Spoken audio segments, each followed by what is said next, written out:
That's how I make my homemade potato chips. I cut 2 potatoes in thin slices, and then I put them in a bowl and add some vegetable oil, or you can use olive oil, whichever you have. And then you're going to mix it all up and put it on your pan. And then you're going to add your salt. Put your timer on for 10 minutes and the oven at 400 degrees.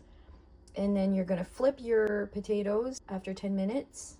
And then you're going to check every few minutes and then flip them again until they're golden brown.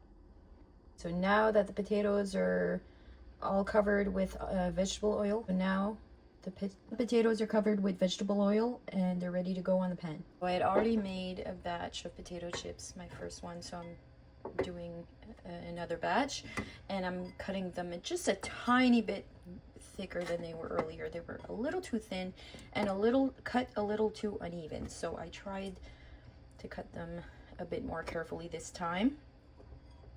So you don't want them too thin, because then they'll burn instead of just getting crispy.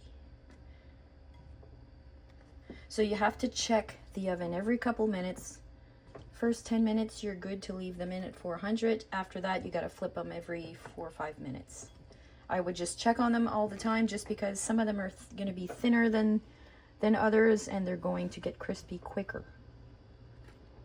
So now that they're in the pan, I'm going to add some salt. And after 10 minutes, when I flip them the first time, I'm going to add salt to the other side of the chips as well.